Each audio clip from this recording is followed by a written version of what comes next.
Odprto. Pogovori o prostoru, arhitekturi in oblikovanju.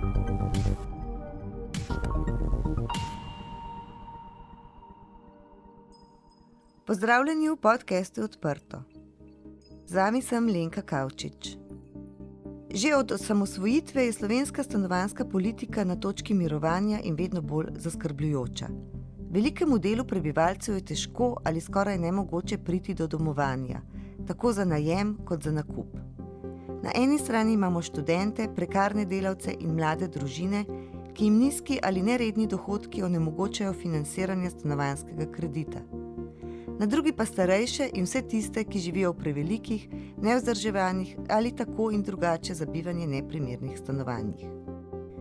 Stanovanjski fond, ki večinoma izvira iz 60-ih let prejšnjega stoletja, postaja vse bolj neprimeren. 62% stanovanj je starejših od 40 let.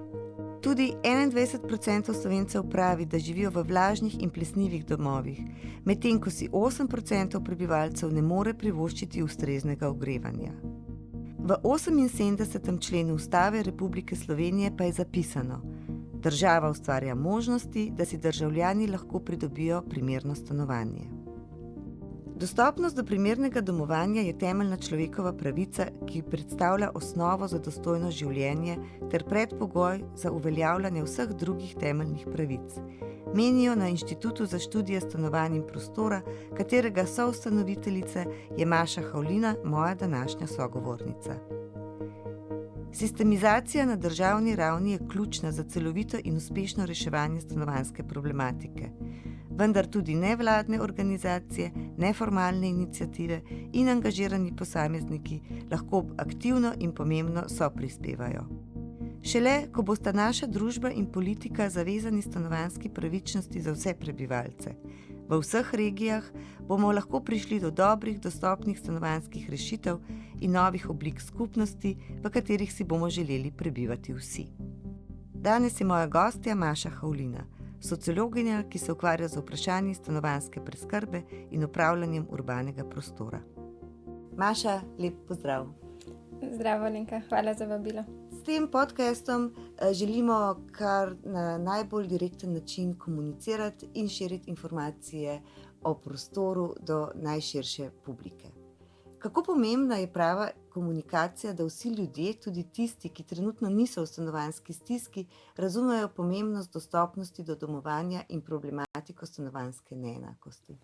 Mislim, da je komunikacija tukaj osrednjega pomena, ravno zaradi te naše zgodovine, ko smo nekako z to masovno privatizacijo, torej z Jazbinškovim zakonom, nekako ponotranjili to logiko, ki je bila nekako prenesena na nas, da zdaj pa smo postali vsi lastniki, vsi smo dobili to priložnost, čeprav vemo, da nismo bili vsi, je bilo marsikdo je bil izključen iz te priložnosti, zaradi tega, ker je morda bival v denacionaliziranem stanovanju ali kaj takega in ni imel te možnosti, ampak takrat je nekako prevladalo to, da zdaj smo pa vsi lastniki in stanovanjske politike vsaj v takem obsegu se ne potrebuje več.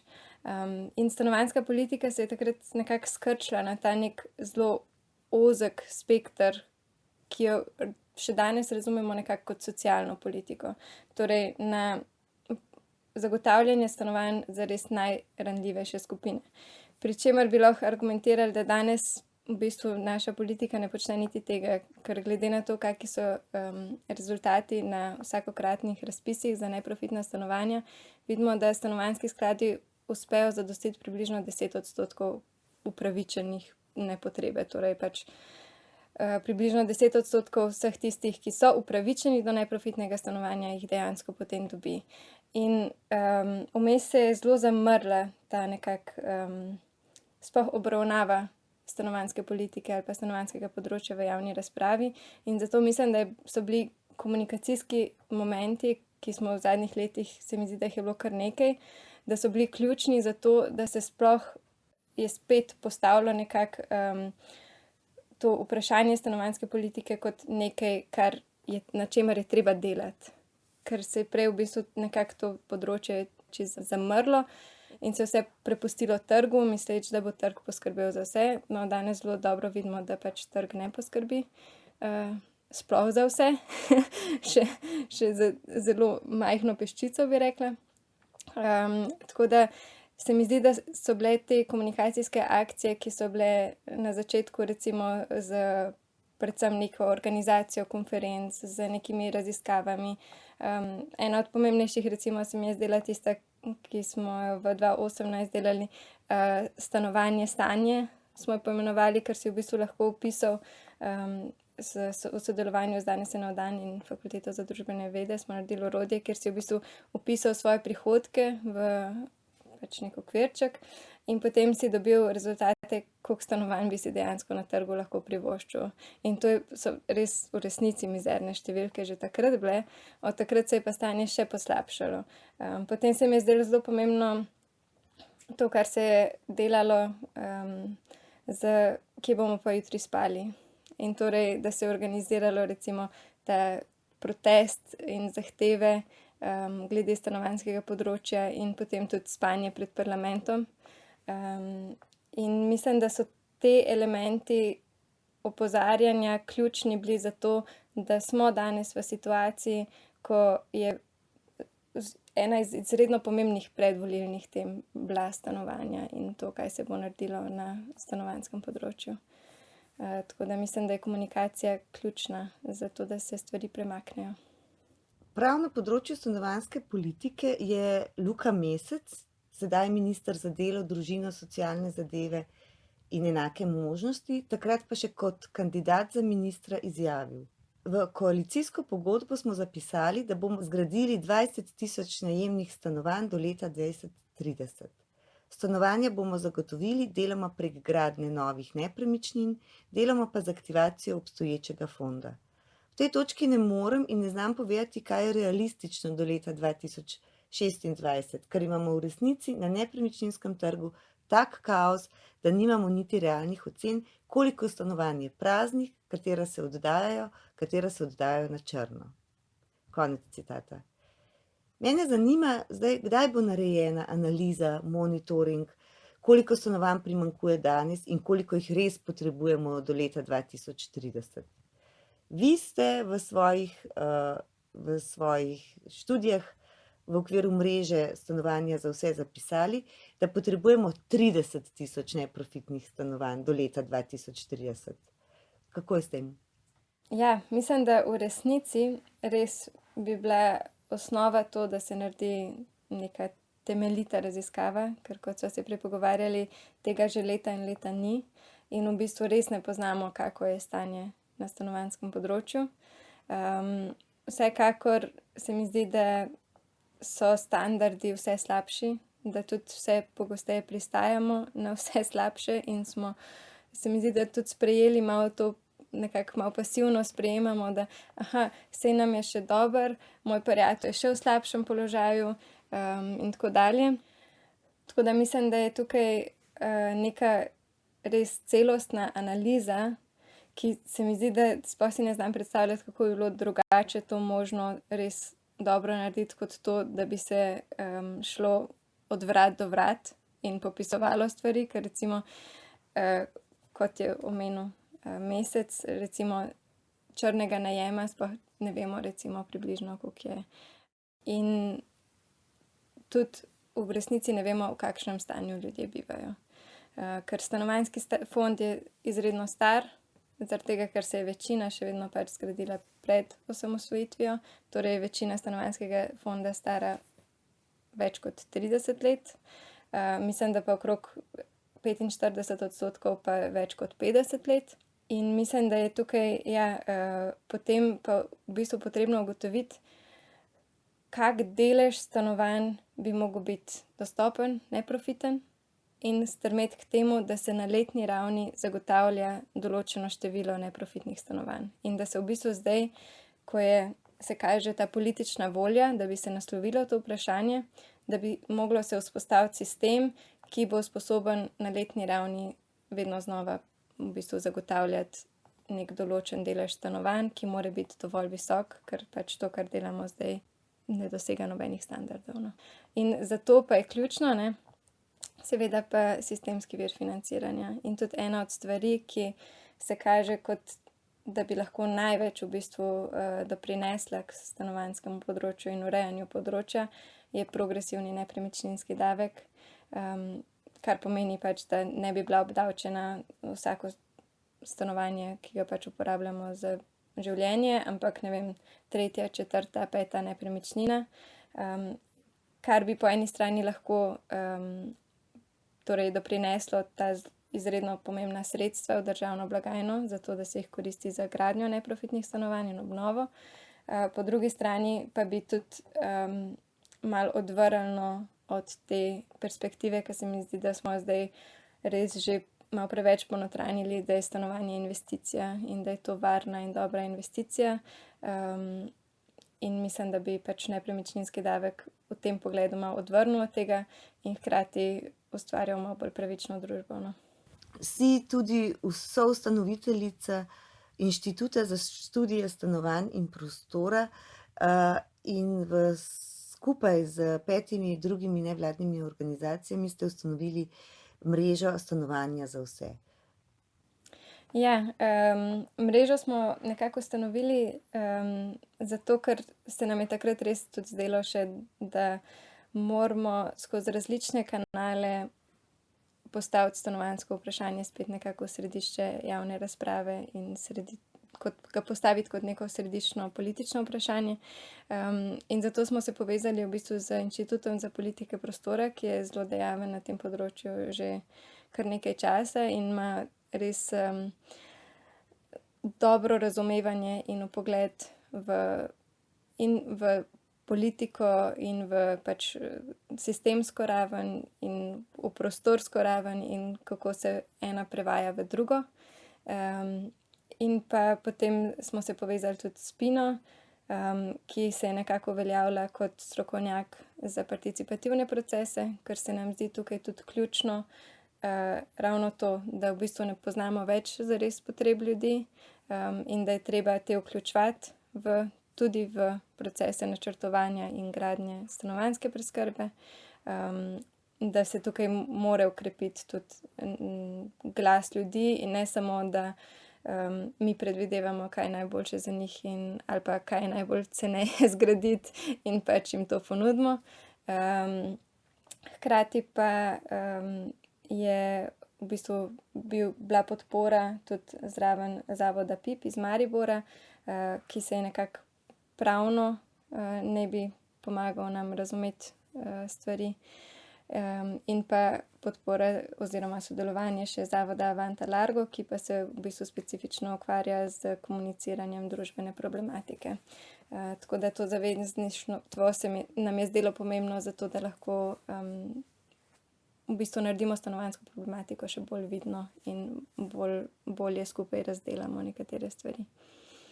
Pred osamosvojitvijo smo poznali stanovanjske zadruge.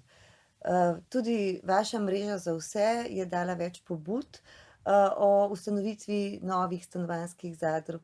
Pa me zanima, koliko javnost sploh pozna in razume osnovna načela delovanja sodobne najemne stanovanjske zadruge? Mislim, da je težko odgovoriti koliko.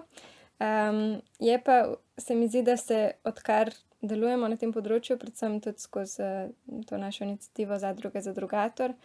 V 2016 smo prvo tako večjo mednarodno konferenco organizirali, ko smo imeli v bistvu kar nekaj mednarodnih gostov, ki so zelo lepo predstavili in zelo plastično v bistvu zadruge kot res neko sodoben odgovor na stanovanjsko vprašanje, ki zelo dobro funkcionira marsikje v tujini. In kar pa so recimo spodbudni podatki, ker marsikdaj se še vedno pač srečujemo tudi z temi predsodki, da ja, zadruge so stvar preteklosti, so nekaj, kar je povezano s socializmom in zato slabo, da je to nekaj za revne, da je nekaj manj za to. In pa tudi ta pomislek, da to so neki hipiji, ki hočejo skupaj živeti na neke nekonvencionalne načine. Medtem ko pač sami predvsem vidimo zadrugo kot orodje, kako skupaj priti do bolj kakovostnega odgovora na stanovanjsko vprašanje in to na bolj dostopen način. In to pomeni za nas, da pač ima v zadrugi recimo vsak svoje stanovanje, potem pa pač imamo tudi neke skupne prostore, ki pa nam omogočajo to, da sodelujemo, da se pač vsem tudi družimo, da si lahko kdaj pomagamo, da se poznamo, da v bistvu ti prostori se nam zdi, da sploh omogočajo skupnost in to, da se ohranja ta skupnost, ne.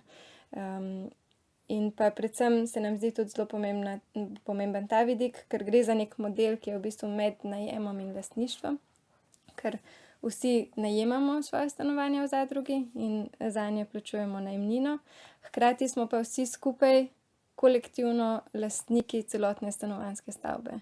In torej smo mi tisti, ki odločamo, kaj se dogaja za to stavbo, kako se jo upravlja oziroma smo mi tisti, ki jo upravljamo.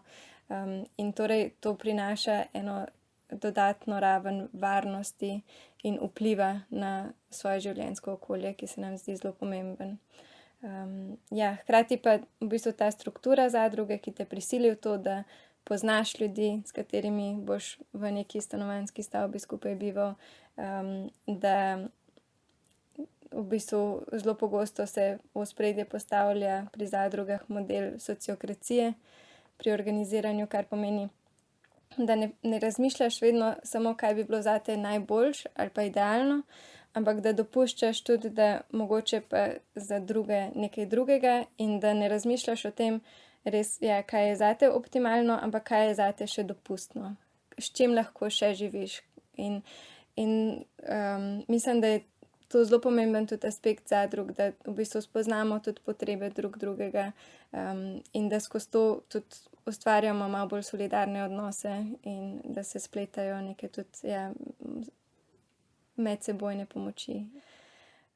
Stanovanjska skupnost, kot mogoče je kdaj že ki bila, ampak se mi zdi, da se je to v veliki meri izgubilo v recimo od predvsem zadnjih 30 letih, no.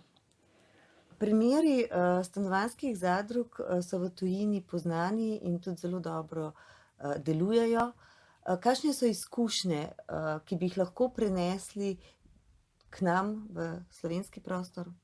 Primerov je res kar dosti in res je veselje tudi vedno znova, ko malo izgubiš že zagon, je fino iti obiskat tako zadrugo v tujini, ker res vidiš, da ljudje res kakovostno bivajo.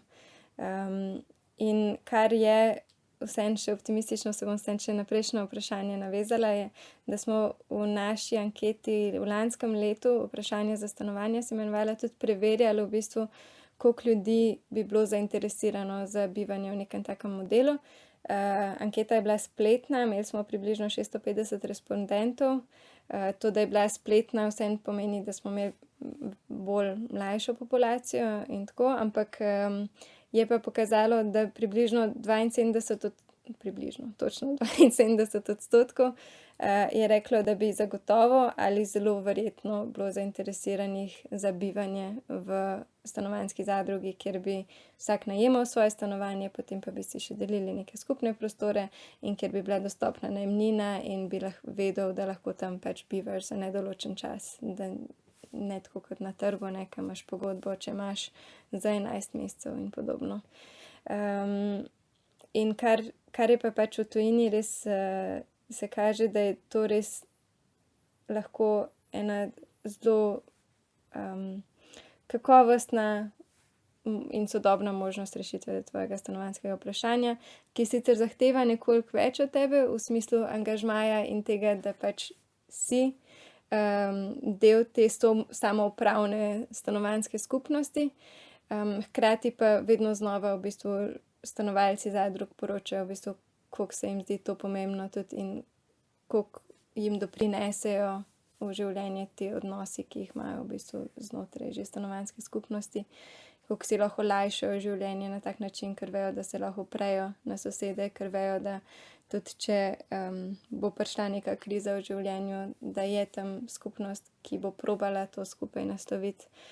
In to se je tudi v času covida, v bistvu marsikera študija je pokazala, da v času covida, da so take skupnosti bile dosti bolj odporne in da so ljudje nekako to krizo dosti lažje prebrodili, če so imeli vsaj neke male socialne stike tudi v bistvu v svojem stanovanjskem okolju.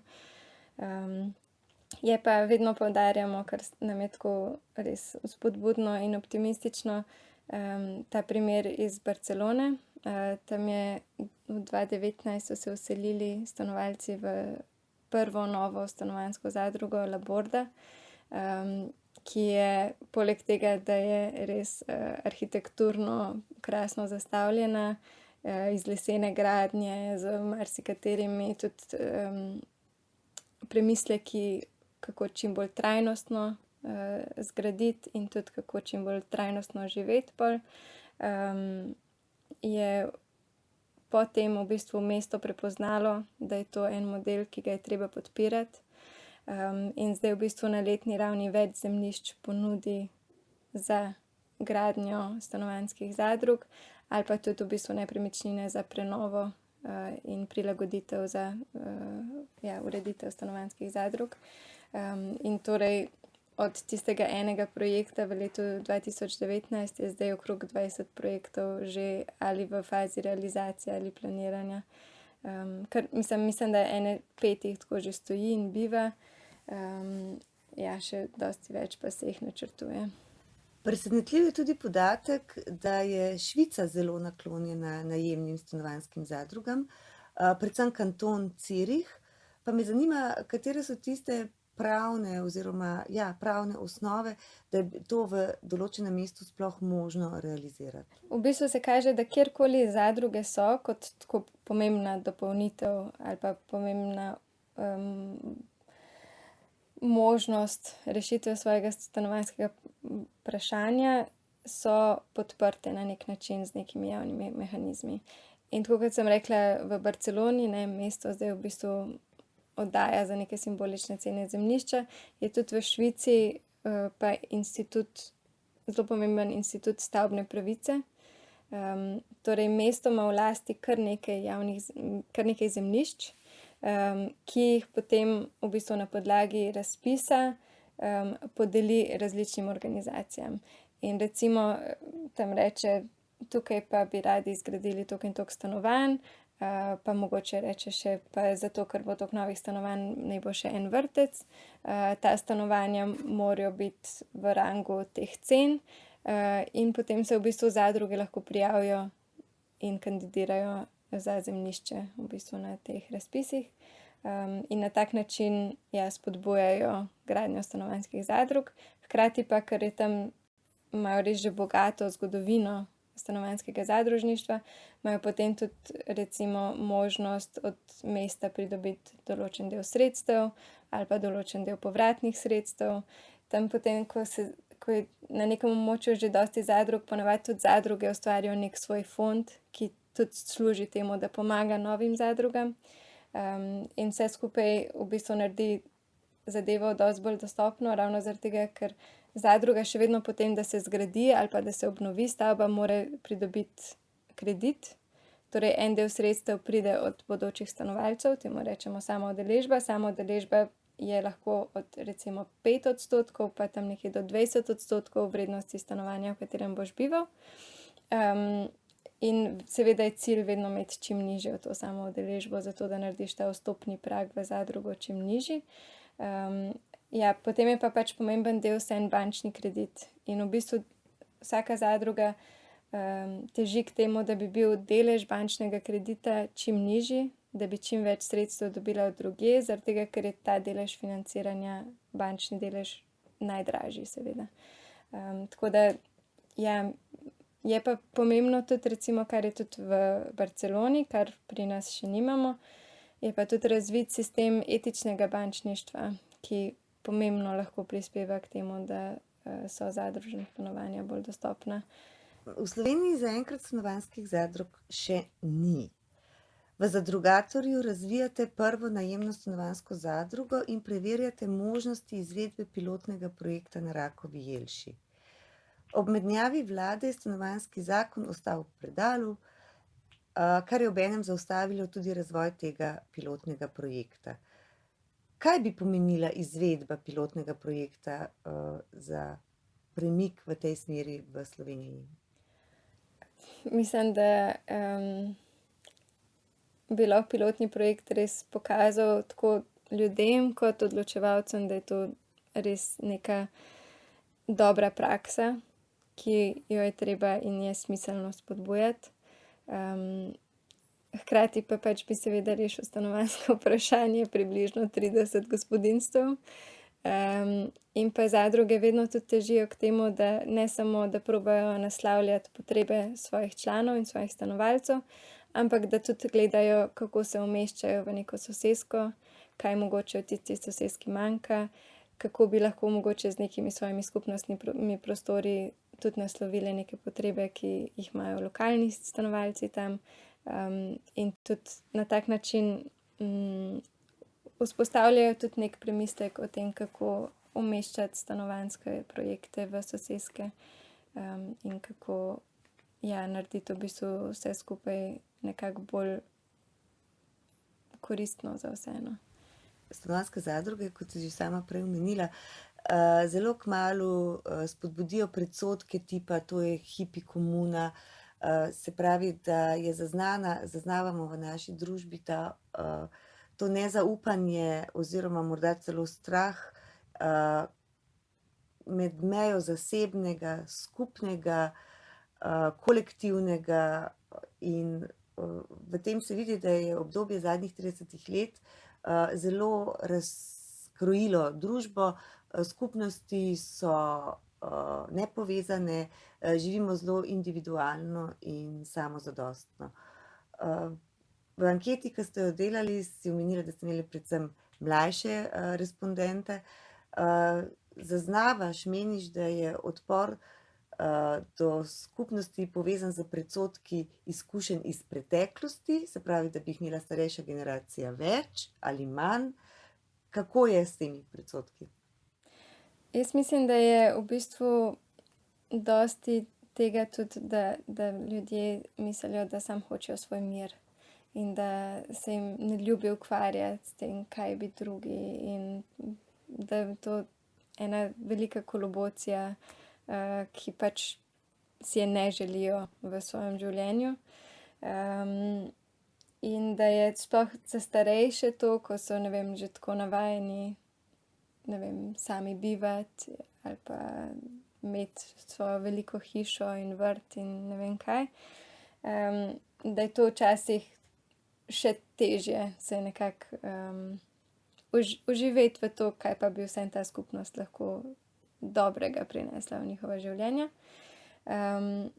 Ampak mislim, da je na koncu koncev, ker zadruge spodbujajo to, torej spodbujajo to povezovanje. V vsakem primeru vedno moraš sodelovati vsaj do te mere, da se skupaj zmeniš neke določene stvari, kako se bodo, ne vem, razporedila stanovanja, kako se bodo pokrivali stroški, kakšne izvajalce boš najel, kaj se bo delalo samo in tako dalje. Modelov je približno toliko, kot je različnih zadrug. Tako da zadruga lahko pomeni res tudi samo to, da pač skupaj z združevanjem sredstev in skupnim najemom kredita in gradnjo ali pa prenovo lahko prideš bolj dostopno do stanovanja, potem pa so lahko ta stanovanja tudi čist konvencionalna. In lahko imamo pač zelo različne modele, tako da nič ni obvezno, vse je odvisno od tega, kakšna skupina se formira in kaj je njim v interesu. Ampak kar pa se tiče mlajših, se mi zdi pa, da se počasi zavedamo v bistvu, da nam trg v bistvu ne daje nobene dobre rešitve stanovanjskega vprašanja. Torej, lastništvo je vse bolj nedostopno, poleg tega pa se zanj treba ponavadi zakreditirati, kar je pač veliko breme. In pa, da tudi ni nujno, da v bistvu to stanovanje bo pač vedno odgovarjalo na naše potrebe, da je v bistvu zelo togo v nekem oziru. In da vseeno pogosto pozabimo, da tudi z lastništvom pride ogromno stroškov in da vzdrževanje nepremičnine ni majhen finančni zalogaj. In mislim, da pa mladi pa v bistvu iščejo samo dobro rešitev njihovega stanovanjskega problema in da prepoznavajo, da to, kar pač zadruge ponujajo, in po eni strani ponudi v bistvu nizek prag za vstop, dostopno najemnino in pa varnost in stabilnost, ki pač je na najemnem trgu ne morejo dobiti. In da pa hkrati se mi zdi, da pa je vse več tudi mladih, ki si želi tudi malo več skupnosti ali pa malo več povezovanja.